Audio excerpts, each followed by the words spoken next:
Praise God. Isang magandang gabi po sa ating lahat, mga minamahal na kapatid sa iba't ibang mga churches at lalo na sa ating home church, sa ating mother church, JCLG. Ito po ang ating JCLG Friday Online Bible Study. At ito po ang inyong lingkod, ako pa rin, Pastor June Cortez from San Pablo City, Laguna. So, po rin ng Panginoon, ating po tatalakay sa gabi ito yung part 2 ng ating po tinalakay noong Tuesday, The God Kind of Faith. Bihira nagtuturo po kasi nito, kaya ito yung pinapaksa natin, yung bihirang ituro, bihira ipangaral. Kaya meron tayong natatalakay, minsan medyo may controversial, pero nililinaw po natin yan sa liwanag ng salita ng Panginoon. No? So basta tayo, balik tayo sa Bible. Huwag tayo lalabas sa Bible. So merong mga doctrine, ang mga churches, the body of Christ, na matagal ng doktrina. Pag in-examine mo, medyo malabo sa Bible dahil hindi well supported ng scriptures. May mga doctrines naman na under attack ng traditional churches, no, kung nakagistan nila, bago sa pandinig nila. So they will criticize, attack that doctrine, at sasabihin ang biblical, not knowing na ito ay well supported by scriptures. No? At kagaya nitong topic nito, medyo controversial po ito, no? The God Kind of Faith, pero well supported ng scripture. No? Kaya dapat mag-attitude natin, open tayo na mapakinggan. Pero ingat din dahil hindi lahat ng ating napapakinggan na katuruan ng mga ngaral ay based on the Bible at supported ng Scripture. Basta malayo o hindi masuportahan ng verse o Scripture, hindi natin pwedeng tanggapin kahit gaano kaganda ang doktrina. Parang yung doktrina ng mga nakapasok sa body of Christ yung kakultuhan na doktrina na wala na raw impyerno. No? At kasi we're under the grace of God. Under the new covenant, wala raw hell. That's doctrine of the devil. No? Wala na raw impyerno. At hindi na raw dapat mag-repent kapag tayo ay nagkasala dahil past, present, and future, binayaran ni Jesus yung ating mga kasalanan. And that's another lie from the pit of hell. Yung siya sabing, no need to repent kapag nagkasala ka. Yan ay malinaw kay Satanas po galing yan. Ano? Walang ganyan sa Bible. Pero magandang pakinggan. Ano? Hindi ka dapat mag-repent. Bakit? Hindi ka pala nakagawa ng kasalanan. Napatawad ka ng Panginoon. Pag nakagawa ka, automatic may forgiveness kahit hindi ka mag-repent. Ang gandang pakinggan eh. Walang impyerno, wala kang katatakot, ang ganda pakinggan. Kaya ang tanong nga, nasa Bible ba yan? Zero, wala sa Bible. Aral kulto. And that doctrine will pull you down to hell. It will bring you to hell. So, purihin Panginoon, maraming salamat. At, so, praise God. Lord, we thank you tonight once again for your mighty presence. We welcome the Holy Spirit to teach us. Siya ang aming guro, ang aming teacher, aming maestro magtuturo sa amin ng mga kapahigan nagmumula sa salita. Father God, anoint us with the fresh anointing of wisdom and revelation so that we may understand the deep things of the Holy Spirit. Let your word be revealed in our hearts, Lord. At ang aming puso'y puno-puno ng iyong salita. Mahayag ang salita mo sa ang puso't magbunga ng matibay, matatag na pananampalataya. Maraming po salamat. Pagpalain mo yung mga mahabol ngayong Panginoon sa Bible study.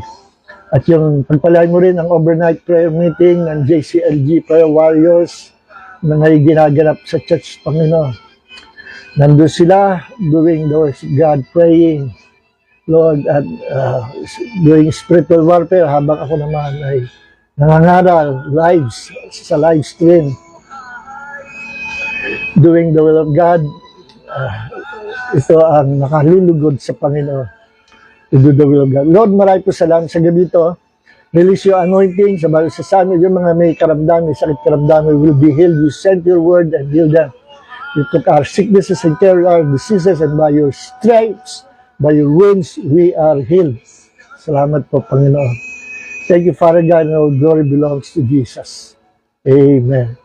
So, purihin ang Panginoon. Let's go na po. At salamat po dito sa awit ng ating matagal ng kaibigan, si Pastor Boy Luis Baldomaro. At atin pong i-convert sa Bible itong ating gadget. So ngayong gabi po, ang ating pong paksa ay part 2 ng The God Kind of Faith.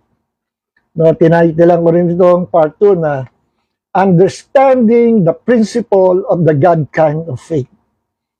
Ito po, medyo controversial itong topic na ito. No? Maraming aayaw. Maraming nire-reject, nire-resist ang topic na ito, yung doctrine na ito. Pero wala tayong magagawa. It's in the Bible. No? Merong mga doctrine na mababaw, may doctrine na malalim. Madalas kabisado natin yung mababaw, pero yung malalim, minsan nakikriticize natin na hindi naman natin napag-aaralan pa sa Bible. One time nung ako nasa New Jersey, Father, year 1991, umaten ako doon sa isang church na isang mega church kay Pastor Dimola na church. No? Yun na yung pinakamalaki doon sa, sa Thomas Edison. I think 10,000 ang congregation. Yung pastor do, si David T. Demola, napaka-dynamic. Si Dr. David T. Demola. At siya ay kinuha na ng Panginoon. Very dynamic, very powerful kung mag-preach, malaman, no, balanse. Nag-testify siya noon na sinabi niya, siya ay galit sa mga Word of Faith movement. No, galit siya sa mga ganitong aral, God Kind of Faith. Kaya ang ginawa niya para ma-atake niya, mabigyan linaw at ma-prove dyan na kalokohan at mali ang mga katuruan nito sa panampalataya. Sabi daw, ginawa, ito yung ikwento lang sa akin. Ginawa ni Dr. Demola, umattend ng seminar. Nila Copland, nila Hagin. Doon sa seminar nung kanya napakinggan yung buong katuruan ng pananampalataya, sabi niya, my God, this is very scriptural. Ang purpose ng pag-attend niya doon, to attack this doctrine. Ano nangyari? Nagkaroon siya pagbabago sa pag-iisip, sa pananampalataya, at maging follower siya ng ganitong mga katuruan, ganitong teachings. At ang pangalan ng kanyang church ay Faith Church. Galit na galit siya sa faith teaching noon Kaya para may prove daw niya at ma-attack niya at may prove niyang mali ang mga teaching na ito, a-attend siya ng seminar. Yun maganda. Pinakinggan niya ng buo. Yung iba naman, a-attend ng isang araw, 2 araw, kikriticize. Hindi na pakinggan yung buong seminar. Malalim po ito Ito na lang, part 1, hindi natin natapos. Pwede ko i-series ito ng 3 buwan Pero hindi ganoon. Gusto ko tapusin ngayon. Ibigay ko sa inyo lang yung pinaka-blueprint ng revelation ng Panginoon about this topic na God Kind of Faith. So, understanding the principle of the God Kind of Faith. Meron pong principle ang God Kind of Faith. Huwag natin sabihin it is a formula dahil hindi formula ito. It is a principle. Principle na kapag in-apply mo, maging sino ka man, ma-experience mo yung katotohanan, yung reality, yung truth of this doctrine or this teaching. God Kind of Faith. So, basahin natin yung ating scriptures last week. Mark 11:22 hanggang 25. Basahin natin. Ito yung istorya na nung si Jesus ay nagutom. Alam niyo si Jesus ay Diyos na nung siya yung nagkataon tao, nagutom siya. He's really 100% human being and 100% God. Hindi half human, half God, no? Totoo, 100% man and 100% God. Sa John chapter 1, verse 1, hanggang 3, sabi doon, in the beginning was the Word, and the Word was with God. Yung Word na yun, si Jesus yun. Sa Greek ay Logos. Yun ang title na noon, bago siya tawaging Jesus o Yeshua. And the Word was God. At ang salita ay Diyos. So, malinaw yun. At ang salita ay sumasa Diyos, at ang salita ay Diyos. At pagdating sa verse 3, at ang salita ang lumikha sa lahat ng bagay. Only God can create the universe into existence. So, ang salita ay persona, ang salita ay Diyos, sa simul-simula kasama ng Diyos, at ang persona na salita na yan, the Logos, walang iba kundi ang Panginoong Hesus. Nakasakasama ng Ama at ng Holy Spirit sa simula pa, mula pa nang walang pasimula. Dahil silang pinagmulan ng walang hanggang nakikita natin. From eternity to eternity, ang Diyos ang author niyan. Only God can do that. Only God can create the whole universe into existence. Eh bakit si Jesus daw, the Word of God ang lumikha ng lahat ng bagay? Because Jesus is God. And He is part of that one true God of the Bible, the Father, Son, and the Holy Spirit. Siya yung Son. Siya yung the Word. At verse 14 ng John chapter 1, and the Word became a man. The Word became a man, became a human being. See? So hindi tayo magpapalaot dyan, nabanggit ko lang yan. Kaya nung si Jesus nagutom, tao siya. Sabi naman ng INC, kung Diyos si Jesus, ba't nagutom siya? Ang Diyos ba nagugutom? Common sense lang, kaya nga nagkatonta, basahin yung Biblia. No? Basahin yung Biblia. Huwag yung puro kalahati lang, pag-aaralan nyo, puro si Jesus ay tao lang, si Jesus tao. Sadya naman tao, hindi tayo dapat magtalo. Ako may naniniwala tao rin si Jesus. Pero pag-usapan natin, siya ay Diyos. At ang argument dyan, meron bang tao na kaya lumikha ng universe? Tanong. Wala. Diyos lang. Aamin kayo, Diyos lang ang may kapangyarihan lumikha. Yes. Yung title ng Almighty God, Alpha and Omega, kinlaim ni Jesus sa pagsasara ng Book of Revelation, chapter 22, verse 13.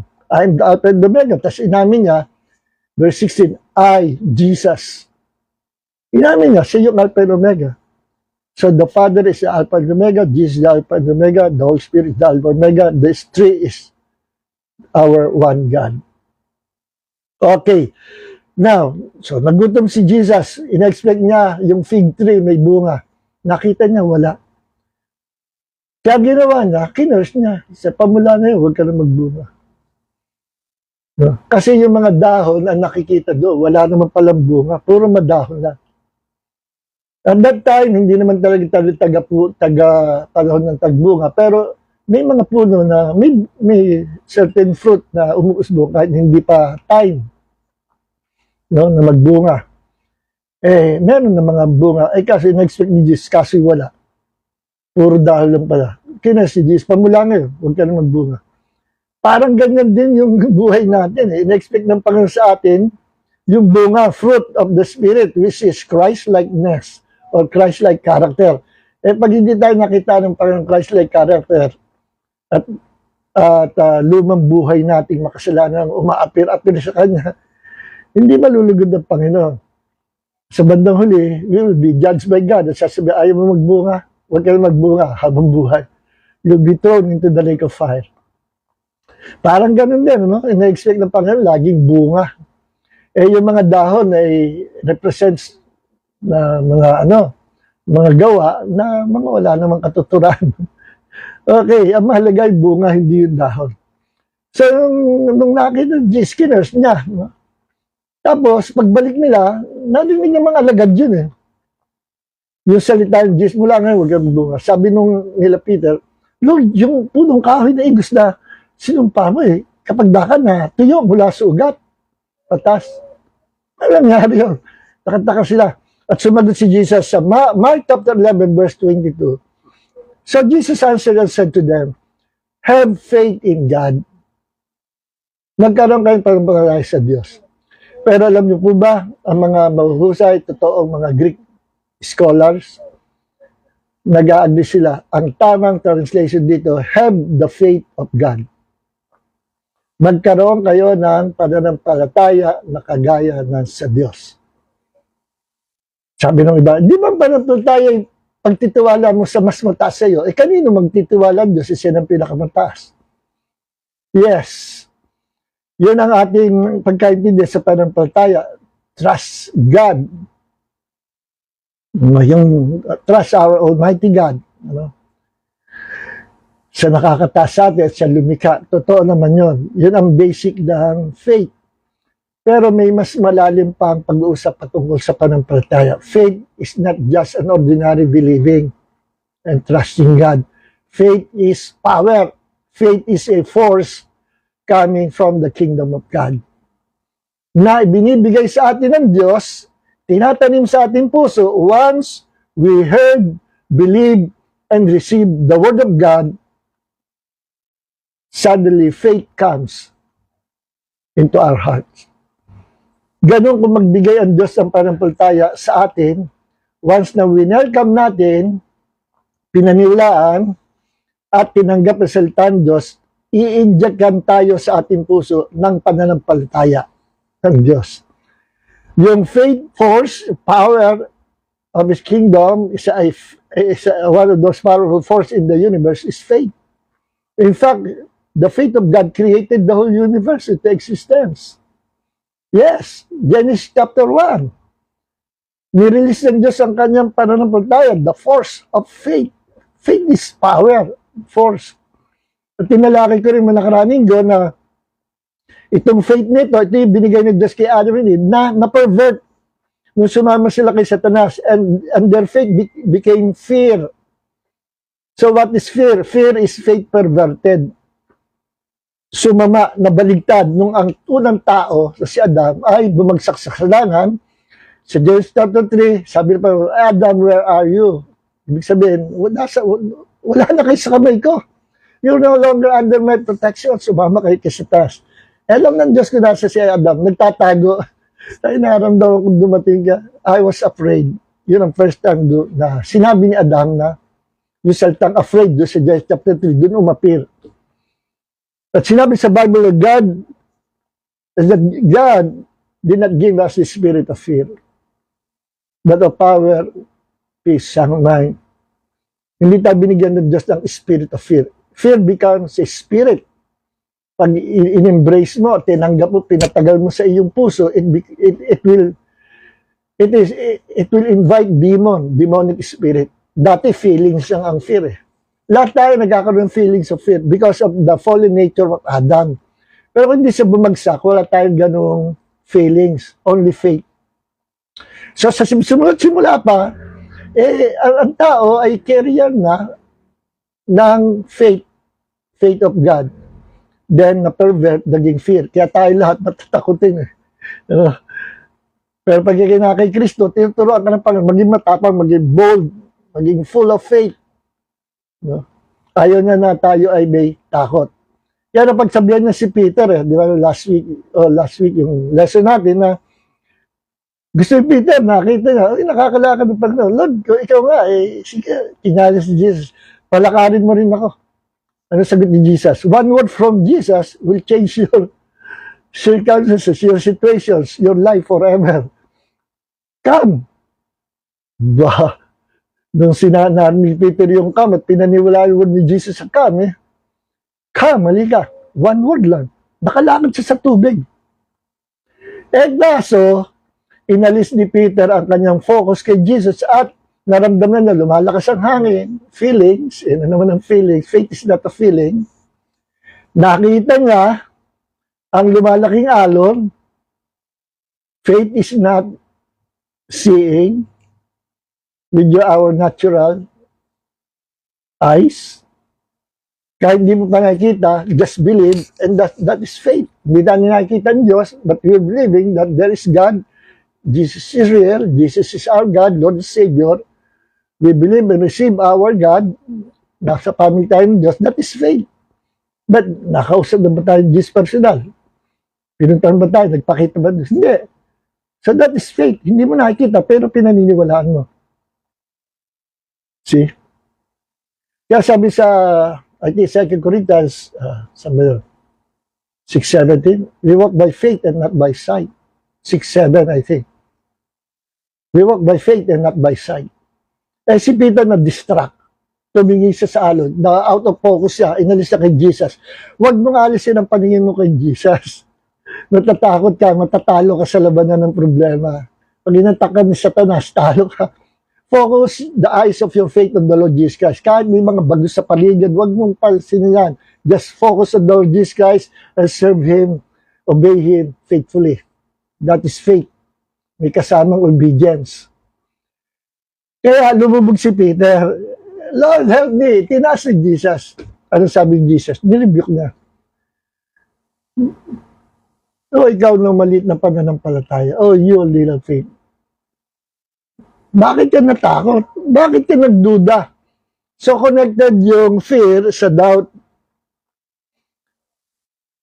Nagdalas nasabihan niya kanyang mga alagad pag natakot. Bakit kayo natakot? O kayo na maliit ang pananampalataya. Kaya pag natatakot ka o nagdududa ka, ibig sabihin maliit ang iyong pananampalataya. Okay? So, let's dive in to our lalalim tayo ng pag-aaral. Ano ba ito?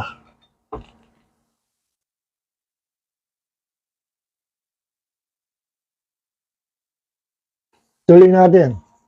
Have the faith of God. Ganito yan, sabi ni Jesus. Magkaroon kayo ng pananampalataya sa Diyos. Have the faith of God. Ganito yan. Tinuro niya, yun yung sinabi sa verse 22 ng Mark 11. Pagdating sa verse 23, itinuro niya yung pamamaraan. For as surely I say to you, whoever says, says. Ang sino man magsabi sa bundok na ito, mapasugba ka sa dagat, remove and be cast into the sea. And does not doubt in his heart. Ito yung principle of faith, of the God kind of faith. Huwag ka dapat magdududa sa puso mo na yung sinabi mo ay mangyayari. Because sooner or later, it will come to pass. No? And does not doubt in his heart. May kondisyon. Yung sinabi mo, pag hindi mo pinag-alilangan sa puso mo, ay mangyayari. Tinan yung kasunod. But believes. Pero sumampalataya that those things he says will be done, he will have whatever he says. Pero siya'y sumampalataya, hindi siya nag-alala sa kanyang puso. Subalit, siya'y sumampalataya. No? Ito yung isa sa pinakamalagang salita sa God kind of faith. Believes. With S. Believes, continues yung pagsampalataya, walang katapusan yan. Hanggang sa mag-materialize, mag-manifest, at nakita mo ebidensya that your faith is powerful, and to believe is to receive. Tingnan nyo, dito sa verse na ito, 3 beses sinabi yung saying, 1 time yung believing. Ang majority ng mga churches ngayon, hindi nagtuturo ng saying, confessing the promise of God, pero madalas na magturo ng to believe with your heart. No? Eh dito sa sinabi ni Jesus 3 times na inulit-ulit yung salita saying, 1 time lang yung believing. No? Pero modern churches ngayon, madalas nagtuturo ng believe, to believe, pero ayaw magturo ng power of confession or saying. Okay. Verse 24, therefore I say to you, whatever things you ask when you pray, believe that you receive and you will have. Kaya nga sinasabi ko sa inyo, kapag kayo humingi sa panalangin, anumang bagay, sampalatayanan yung tinanggap niyo na. Tapos na. No? Mabalikan natin naman na.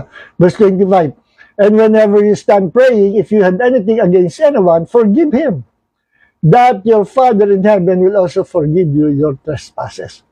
Kasama sa principle of the God kind of faith, yung paglakad mo sa pag-ibig.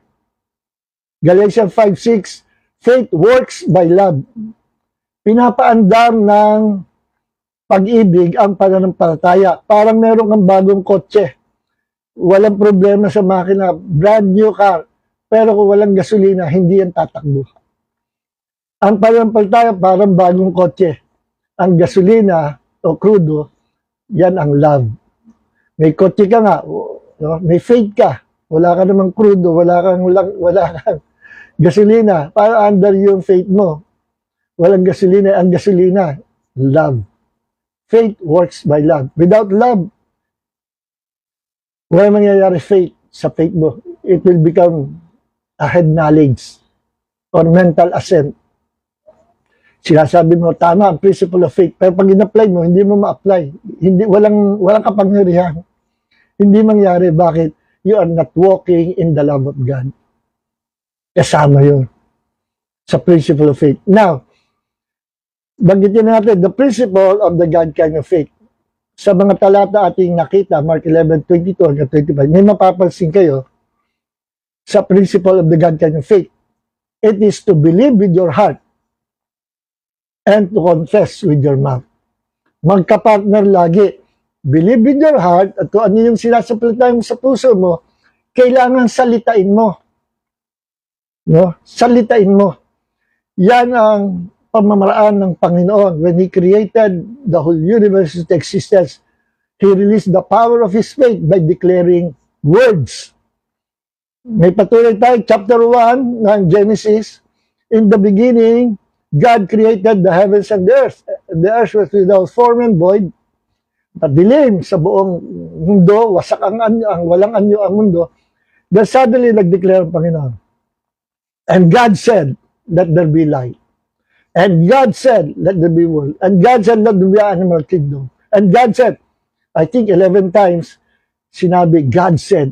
At ang buong creation na likha ng Diyos, releasing the force of His faith by confessing His creation. Kung ano yung gusto niya mangyari, yun ang sinasalita niya.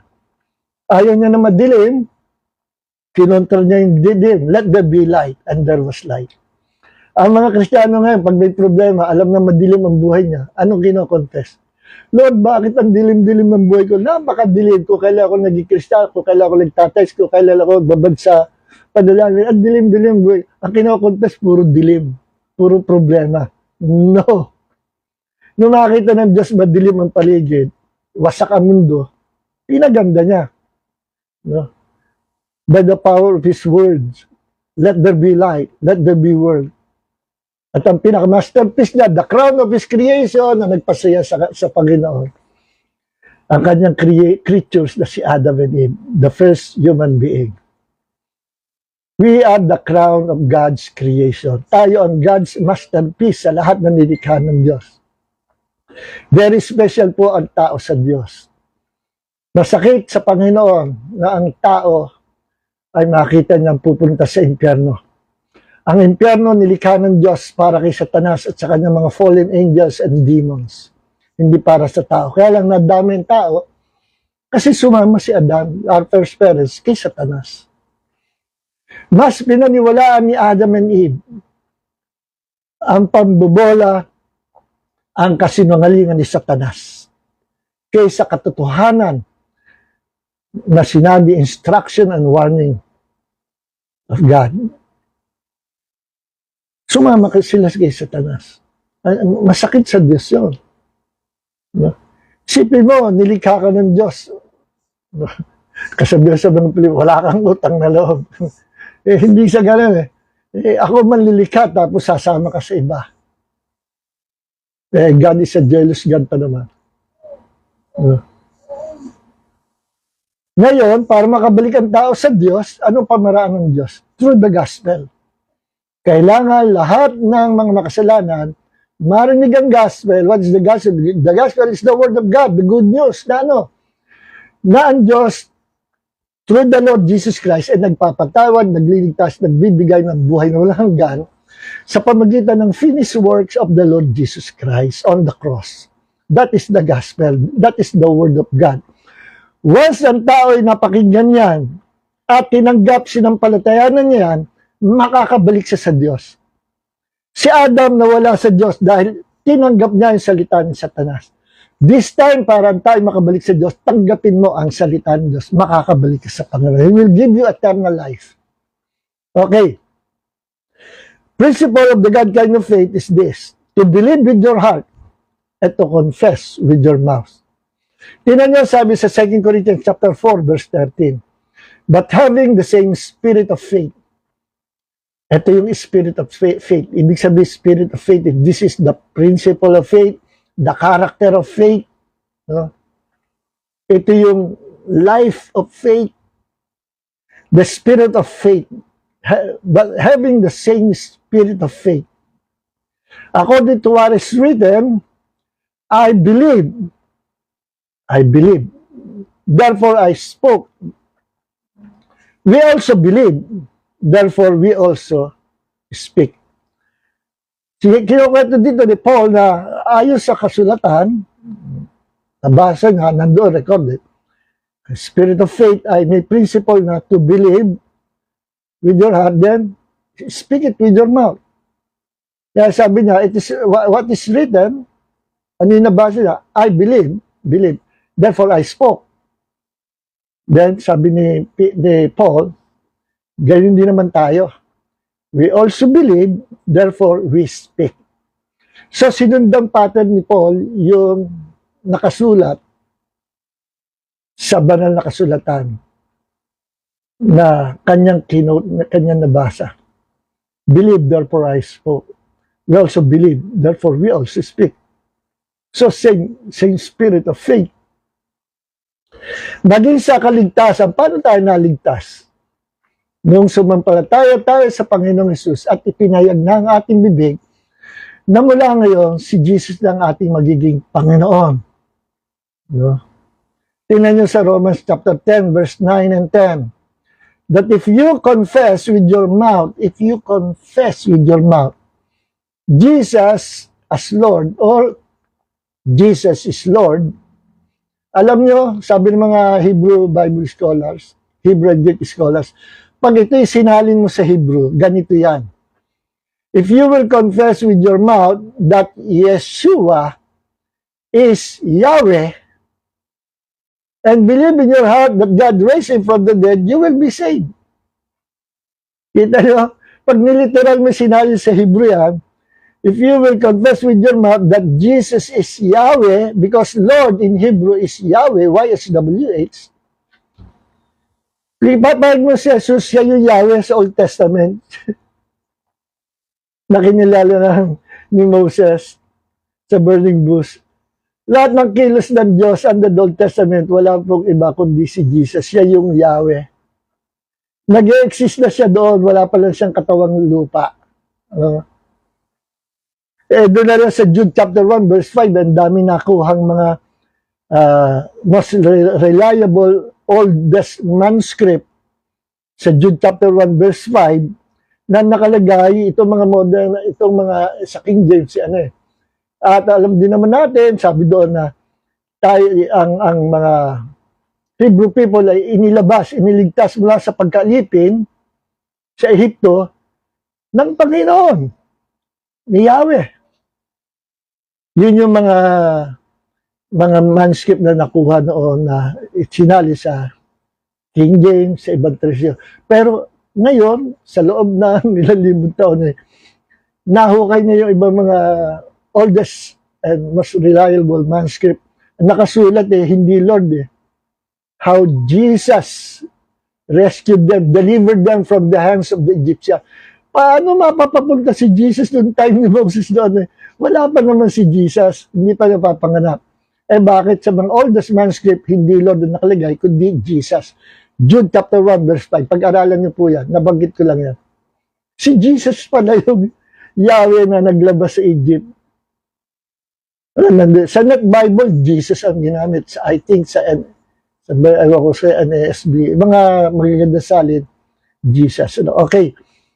So, pag pinahig ito, if you confess that Jesus is Lord or Yahweh, you will be saved.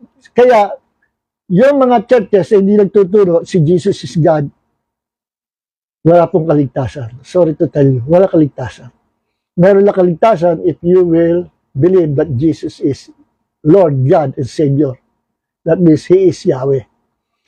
Okay, kaya dito mapapansin nyo sa Romans chapter 10 verse 9, yung principle na to confess with your mouth, then sabi dito, and believe with your heart that God raised Him from the dead, you will be saved. Binanggit ang confess with your mouth, binanggit ang believe with your heart. Paano daw ang tao naliligtas? Sa pamagitan ng pagsampalataya kay Kristo na siya Diyos at pagpapahayag na siya ay Panginoon.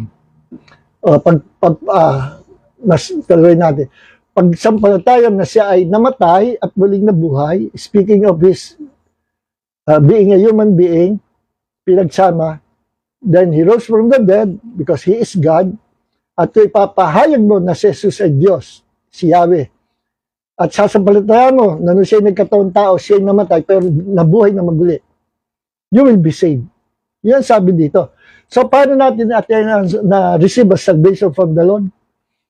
Sa pamagitan pagsampalataya natin sa Panginoong Jesus na siya Diyos, Panginoon, tagapagligtas, at pinahayag na ating bibig, from now on, Lord, you will be my Lord. I'm willing to serve you as my Lord, my God, my Yahweh. See? So, salvation comes. Yan sinabi. So, sa pamaraan ng pagliligtas, sa pamaraan ng pangangailangan, sa pamaraan na kailangan natin declare para magtaya, you must believe with your heart and confess with your mouth. Bagay sa kaligtasan, ang umiiral na principle is the principle of the God kind of faith. That is to believe with your heart and never doubt what you believe and then confess with your mouth. Okay? Yung po mga kulto, yung mga New Age, Christian Science, at iba pa nagtuturo ng power of confession, iba po yan, puro kakulta. Lahat naman ng totoo ay pinefake, ginagaya ni Satanas. Wala siyang originality. Ginaya ang healing, ginaya ang gifts of spirit, ginaya lahat, pati confession, ginaya. No? Kaya merong antikristo Antichrist kasi may totoong Christ. Ang ginagaya, yung merong totoo na nag-exist na original. So that means kung ginaya ito ng mga Christian Science, mga New Age movement, kasi ginaya nila yung totoo. At ang totoo ay nasa Bible. Tinuturo ng Biblia to believe with your heart and to confess. Declare it with your mouth. Okay? So now, yun ang principle of faith. Believe with your heart and never doubt what you believe and confess with your mouth. Alam niyo kung bakit may ganyang kalagayan ng tao?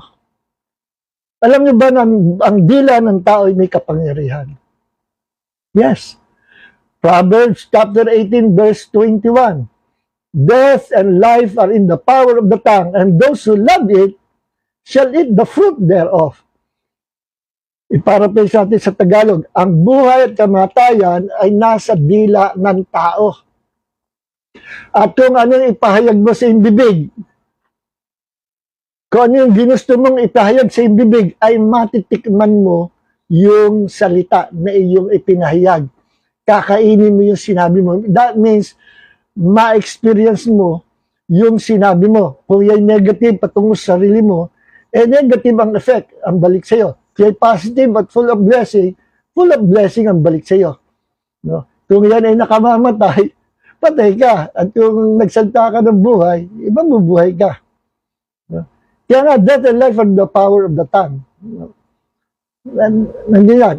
Tapos, kaya kagaya nga sinabi sa sa Proverbs 18:21, death and life are in the power of the tongue. Those who love it will eat the fruit, will eat its fruit. Ibig sabihin, kung ano yung sinabi mo, gusto mo yun. Kung ano yung sinasalta mo, choice mo yun Hindi ang pakikialaman ng Diyos. Ang tao, binigyan ng Diyos ng freedom to choose his destiny, free will. No, mali kayong mga kaibigan, Calvinist at Reform na sinabi niyong inalisan ng Diyos ang tao ng free will. Wala na sa Bible. Naku po, wala na sa Bible. At siya sabi na, may free will tayo, bibili ng sabon, kung gusto mong pagkain sila sa may free will. Pero pagpili sa Diyos, hindi mo kayang piliin ng Diyos dahil wala kang free will to choose God. Ang Diyos ang pumili ng mga taong ililigtas. Yan ang sabi nila. And that is a false doctrine. Wala pong ganyan walang ganyan sa Bible. At Diyos hindi namimili ng gusto niyang ililigtas. Naku po, takin tayo ng doktrina yan sa interno Tayo binigyan ng Diyos ng choices to choose Him. Deuteronomy chapter 30 verse 19. Heaven and earth, saksi ko ang langit at lupa. Naglagay ako ngayon ng buhay at kamatayan, life and death, blessing and curses. Now choose life. Nagbigay ng tip ang Diyos. Mamimili ka pero nagbigay ng tip ang Diyos. Choose life so that you and your descendants may live forever. Dahil pag nagkamali ka ng pili at yun ang pinamuhay mo, nakamatayin mo na yun, wala kang kaligtasan. You spend your eternity in hell forever sa eternity. Ayaw ng Diyos yun. Ayaw ng Panginoon, sino man ay pupunta sa impyerno. Yun sinabi sa Bible. Kaya ang Diyos, hindi siya namimili-lili. Lahat welcome. Sabi nga Jesus, come to me all of you who are tired and heavy laden and I will give you rest. Sa impyerno kasi walang rest. Bago i-close ang chapter 22 ng Book of Revelation, nag-i-invite ang Holy Spirit and the Bride of Christ. Katulong ang body of Christ and church, the Bride of Christ. Sabi ng Holy Spirit, come and take the water of life. Receive your salvation. Come, nag-i-invite, katulong ang body of Christ, tayo. Ini-invite natin ang buong salibutan to be saved. And to be, para sila maligtas, they must believe with their heart and confess with their mouth the Lord Jesus Christ as their Lord God and Savior. Kaya itong ingat tayo sa mga salita na ating sinasalita, mga kapatid. There is power in our words, in our tongue. Hindi naman tayo kagaya ng Diyos na let there be light at makaka-create tayo. Hindi gano'n. Pero sometimes, and most of the times, sa paulit-ulit, lagi mo sinasabi, yun ang tatali sa buhay mo. Kung nakakatali yung salita na yun, you will be defeated. Yan ang magiging buhay mo. Alam ba, mga salita, Lord, bakit ganito? Eh ako na may tumanggap na sa Panginoon. Kung kailangan naging Kristiyan, lalong pahirap ng pahirap ang buhay ko. Pahirap ng pahirap. Yan ang papatay at magpapahirap sa buhay mo. Yung kinasasalita na hirap ka na. At yung kinasasalita mo na bakit ganito ang buhay mo. Ano? You are cursing your own life, kapatid. Never speak negative words. Never curse yourself. Never curse your children. No, ikaw bata ka, bobo mo, hindi, repeater ka naman. Wala kang mapapal, wala kang mararating paglaki mo, magpapalimos ka na dyan. You are cursing your children. There is power in our words. Especially mga parents, binigyan ng Diyos na as their authority figure. Meron ka authority to bless your children. May authority ka to bless your children. Do not curse them. Di ba yung sabi sa Romans, yung kaaway, yung umuusig sa iyo, bless them and do not curse them. So paano ba binibless at kinakurse tao? Through words. Eh kung hindi totoo yun, ba't sasabihin yun? Nagwarnan pa, do not bless your enemies, do not bless those who persecute you, but rather, do not curse those who persecute you, but rather bless them. Bless them and do not curse. Yan ang turo sa atin ng Panginoon. So paano ginagawa yun? Sa salita. Through words. So kung hindi totoo that there is power in our mouth, hindi na sasabihin doon. Wala nga naman kinakurse mo eh. Sasabihin mo, hindi senyas, words. Madama ka na sana. Mabangga ka sana ng pison. Mabagsak ka sana ng aeroplano. Curses yun. Ganun pagkakurse, o kaya pagbilas mo, pagpalain ka kapatid ng Panginoon. Ginagawa yan through words. So there is something in our mouth. When you believe with your heart, power will be released. See? Ngayon, tanong, bakit may power ang tao to release the power of words? Alam niyo kung bakit? Genesis chapter 1, verse 26 and 27. Sabi dito, and God said, let us make mankind in our image, according to our likeness, and let them rule over the fish of the sea, over the birds of the sky, over the livestock, and over all the earth, and over every crawling thing that crawls on the earth. Sabi ng Diyos, nag-usap ang triune God, the Father, the Word, Jesus, and the Holy Spirit. Let us make man, gawin natin tao, nakahawig natin ayon sa ating larawan. At magkaroon sila ng dominion o rule, authority sa planet Earth, sa mga hayupa, sa mga isda. Verse 27, so God created man in His own image. In the image of God, He created him, male and female. So, yung napag-agrihan ng ating one God with three divine persons, nangyari. Ang sabi ng ibang mga theologians, which I disagree, ito daw kausap dito ay mga angels. Napakalayo, malabo. Number one, bakit? Ang angels ba kawalis ng Diyos? Sa tao lang sinabi yan, nalikhain natin na kawalis natin, kalarawan natin. Never sa Bible, maghanap kayong talata, susuporta dyan na ang mga angels ay nilikha ng Diyos na kawalis ng Diyos. Wala. Tao lang ang sinabihan yan. Bakit? Sapagkat ang tao ang masterpiece of Diyos at ang tao, the crown of God's creation, mas mataas pa kaysa sa mga angels of God in heaven. Yes. Kaya lang, nung pumasok ang kasalanan, pinababa ng ating first parents ng kasalanan nila. Yung kalalagayan ng buong mankind, bumaba. Eh, isipin nyo, ang level ng tao, God, sumusigunda sa Diyos ang tao. To fellowship with Him in an equal basis, baka hindi yung maintindihan, not equal as God. We are not God, okay? We are not God. But God created us, according to His Word, in His image and likeness. But we are not God. Kalaraw tayo ng God. Ano naman natin sa Diyos? Creativity. Humanap kayo ng lahat ng creation ng Diyos. Creature ng Diyos sa mundo. Unggoy, aso, pusa, ibon, na may creative ability na create ng mga high technology machine, magiging blessing sa mga bansa at yung iba ay nuclear, magiging curse sa mga bansa. Tao lang ang may power lumikha niyan. Aso hindi kaya, unggoy, chimpanzee, ape hindi kaya. Bakit? They were not created in the image of God.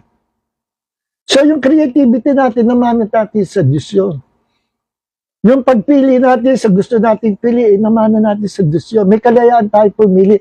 Ang mga angels, wala silang freedom to choose their destiny. One time, in-apply ni Satanas yan. Pinili niyang tumiwalag at labanan ng Diyos. Magsarili ng sariling kingdom. Hindi na siya makabalik sa Diyos. Even those one-third ng mga angeliko sa langit na nabolang ni Satanas, sumama sa kanya, hindi na makabalik sa Diyos. One time lang, ginamit nila yung free will nila, na hindi sila, wala silang right privilege na pumili. Ang mga angels, sila ay mga utusan ng Panginoon, servants of God, na kung saan i-assign, doon lang sila. Kung ano sasabihin nila, yun lang sasabihin nila.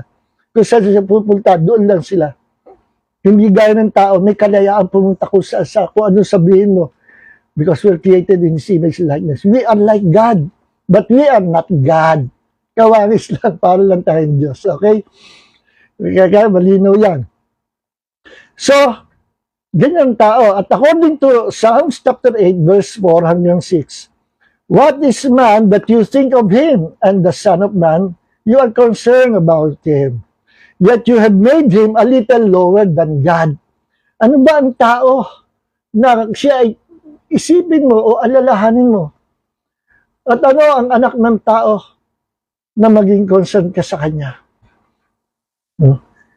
Na ginawa mo ang tao na mababa lang ng konti sa Diyos. Elohim. Yung iba sinalin sa Septuagint, angels. Pero I believe it's not, hindi angels to. Tao. Na ginawang mababa lang ng konti sa Diyos. Hindi angels yung God. God mismo. Elohim, Elohim. Yung kasi Elohim nagagamit din minsan sa mga spirit beings. Angels, plural eh. So, magtataka kayo, sa Genesis ay ang ginamit sa salitang God sa Hebrew Elohim, which is a plural form ng salitang El. Ang El ay singular form ng God. That means literal na isa lang. Ba't pinarami? Elohim. Pagka yung El or Eloah, singular yan ng God, isa lang ang Diyos. Gusto mong parami, lampas ng isa, dalawa. lalagyan mo ng im sa huli. Elohim. So, plural na. Sa Genesis, God said, Elohim said, plural yung Diyos. Bakit sino yung plural na yun? The Father, Jesus, and the Holy Spirit. Kaya nung sinabi, ang kausap din, let us make man in our image. Hindi po mga angels yun, sila nag-uusap. Una-una, hindi naman Diyos ang angels. At pangalawa, hindi kalaraw at kawaris ng Diyos ang mga angels. At pangatlo, hindi para humingi at magpaalam at humingi ng suggestion ang Diyos sa mga angels kung dapat likhain ng tao. Ang Diyos lang ang may kapasyahan, the triune God, which is our one Godhead. Siya lang ang mayroong authority na pumili ng gusto niyang pili o gusto niyang gawin. Hindi na kailangan ng angels for suggestion. Ano sa palagay nyo? Dapat likhain natin ang tao, kalarahot kawaris. Datin. Ba't natin? Hindi naman Diyos ang angels. So, sino yung nag-uusap natin? Let us make man in our image. Di triune God. Our one God with three divine persons. Balikan natin ang Psalms 8, chapter 8, verse 4 hanggang 6. You have made him a little lower than God. Tao. Ito ang Diyos. Ito ang tao. Ito mga angelic beings in heaven, angels of God. Nagrebelde si Satanas, bumaba. At ang kanyang fallen angels. Ngayon, bumaba, nagkasala ang unang magulo natin. Nadamay lahat ng tao. Bumaba na mas mababa pa sa mga anghel, mas mababa pa kay Satanas and his fallen angels. At alipin tayo ni Satanas sa kasalanan. At may mga tao ang kapantay na, yung pinakamababa animal kingdom. Pumapatay, hinahati-hati ang katawan, matapos na rape ng 10 katao. No? Pinugot ang kamay, tinapos sa ilog. Walang gumawa ng ganyan. Kahit na grabe. No? So, yun ang pagbaba ng tao sa kasalanan. Bakit ang tao originally mataas? Kasi mataas ang pagkalika sa atin. The good news, yun ang bad news, binaba tayong kasalanan. Pero the good news is this, once ikaw ay na kay Kristo, ibinabalik ka ng Diyos sa original position mo. Nasa si Jesus? He is now seated at the right hand of the Father. Nakaupo siya sa kanan ng Ama. Tayong church, the body of Christ, nasan tayo ngayon? Nasa trono din ni Jesus. Positionally, our position is, we are now seated together with Christ in heavenly places. Ephesians chapter 2, verse 5 and 6. See? Bumalik tayo, ang posisyon natin nasa kalangitan, kasama sa trono ni Jesus. Napakataas ang posisyon natin sa langit. One of the days, pagdating natin sa langit, makikita natin ang sarili natin. We will be sitting on the throne of the Lord Jesus Christ. Sabi niya sa Revelation chapter 3, verse 20, 21. Ako'y kumakatok sa pinto ay inyong puso. Sino magbukas, ako'y papasok. Hahapong kasama niyo.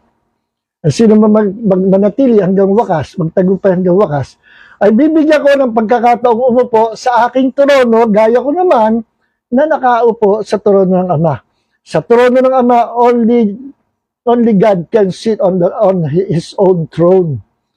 Hindi pwedeng mga anghel, hindi pwedeng tao. Diyos lang makakaupo sa trono ng Ama. Si Jesus nakaupo. Bakit? Because Jesus Christ is God.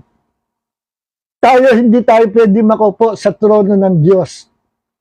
Pero gusto ng Panginoong Hesus, gusto ng Ama, itaas tayo sa napakataas sa kalagay, ibalik tayo sa original position. At nangyari yan through the Lord Jesus Christ, through His finished works on the cross. And when He died, He rose from the dead.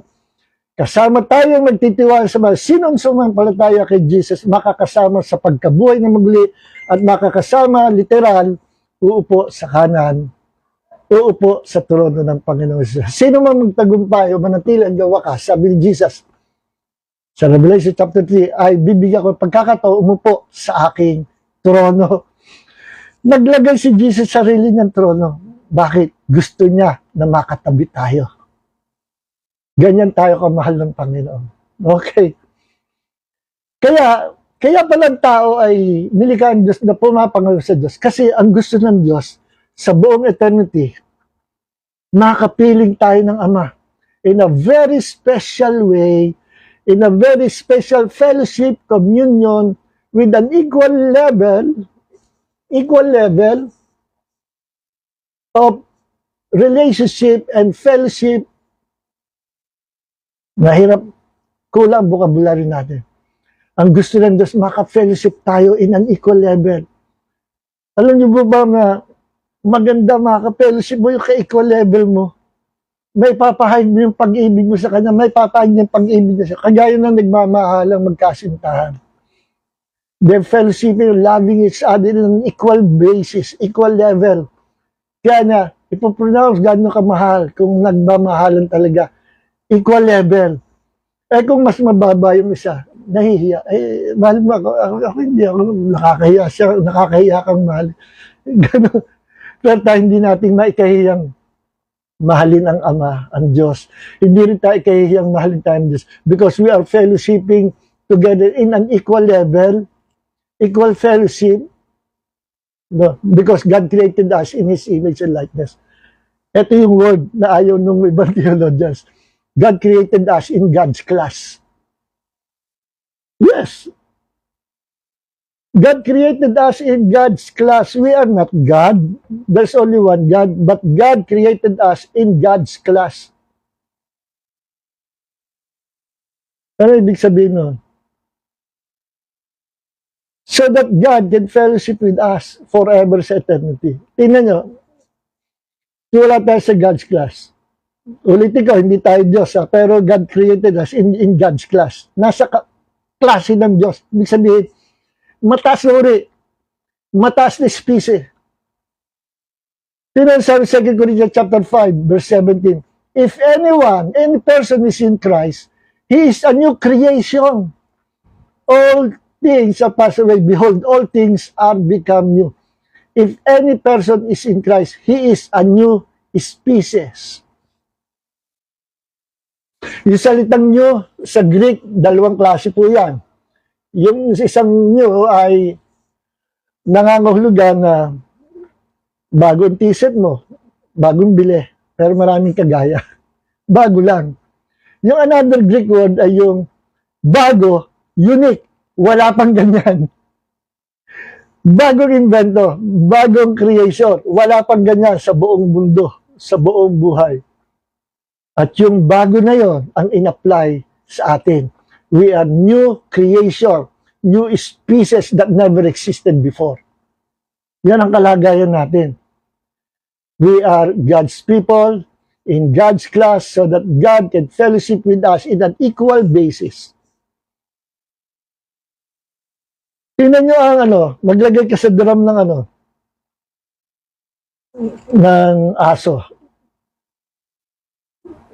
Tapos lagyan mo ng cougar o yung pusa. Pusang gubat. No. Wag na yun. Yung na lang, panther. Maglagay ka ng sa isang malaking drum, container. Lagyan mo ng isang Rottweiler. Tapos lagyan mo ng isang Jaguar o yung Leopard. Tingnan mo kung ano mangyayari. Magpe-fellowship kaya yan doon sa loob ng malaking drum. Mag-aaway yan. At tatalunin nung Leopard yung kahit pa Rottweiler yan. Bilis ang pusa. Magkaibang species yan. Magkaibang uri ng hayop yan. Hindi mo nga pwede pagsamahin ang pusa at daga sa loob ng drum. Magkaiba sila. Ibon at saka isda. Hindi rin pwede. Magkaibang species yan. Pero tayo pwedeng isama sa Diyos sa buong eternity. Bakit? We were created in His image and likeness. We're in God's class. But we are not God. Okay? Kaya yung creativity natin sino ba sa creatures ng Diyos ang nakakalikha ng high technology, masi computer at mga kahanga-hanga na at ang tao lumikha na ng ikamamatay niya. Sa tribulation period, 1/3 ng planet Earth mawawasak, 1/3 ng population mamamatay. Ano yung nakamamatay niya? Mga nuclear warheads na inimbento ng tao because of his talent, creativity, namana sa Diyos, nagagamit niya sa masama. So kung anong talent meron ka, gamitin mo for the glory of God and God will bless you. So ito ang dahilan, mga minamahal, kung bakit ang tao may kapangyarihan to release words of blessing, may kapangyarihan to release cursing words. Because we are like God. But we are not God. Gaya lang tayo ng Diyos. Yun naman, isang naman natin. Ano pa? Free will. Freedom to choose our destiny. Okay? So mga kapatid, yan tandaan nyo, no? Bakit there is power in our words. Words can hurt people. One word can kill people. Can kill a person. No? One word can destroy the life of a child. One word can bless anyone or can curse anyone. Si Mary, tayo sa pangalan Mary, mahina sa klase. True story to sa Amerika. Loner, lagi nasulok, hindi pala kaibigan. Lagi nag-iisa sa klase. Nang magtagal siya ng teacher na, napapawa naman. One time, nagkaroon sila ng outing, school trip. At niyaya yung teacher, Mary, wag ka na dyan sa bus sumakay. Sakay ka na sa kotse ko. Gusto ko may kaangkas. Nung nasa kotse, sabi ko, Mary, yan ko lang nakita, ang ganda-ganda pala ng mata mo. You're a beautiful child, you're a beautiful girl. No? Hindi nakakilo si Mary. Then, afterwards, pagkatapos ng outing na yun, unti-unti umangat si Mary. Naging matalino at tumaas ang grade niya. Nag-excel siya sa class at nakagraduate. At nung siya gagraduate niya, pinuntahan niya yung teacher niya na nag-angkas sa kanya sa kotse. Ma'am, I just want you to know and I just want to thank you sapagkat nung araw na yon nabago ang buhay ko. You're the only person in the world na nagsabi sa akin, I am beautiful. Bakit? Sadya naman talaga. No. Yung pala, every day, her mom and dad, sinasabi, kung bata ka, ang pangit-pangit mo eh. Hindi ko alam kung joke yun o ano. Ang pangit-pangit mo, kaya ka ba nagmana? Every day sinasabi, ang pangit-pangit mo. Yung word na yun, naging curse kay Mary, pinanghawakan niya, humina ang self-esteem niya, nawala ang self-confidence, nawalan tiwala sa sarili, napapahiya makahalubilo sa mga tao, ang tingin niya, napakapangit niya. Then suddenly, mayroong isang teacher na nagsalita ng isang positive word of blessing. And that one word from her changed Mary's life forever. True story po yan. So do not curse people, but rather bless them. Sa experiment ng isang Japanese na, I don't know kung siya botanist, kung ano siya, scientist. Totoo ito, nasa YouTube, tingnan, si Dr. Emoto. Yung rice experiment ni Dr. Emoto, naging popular yan.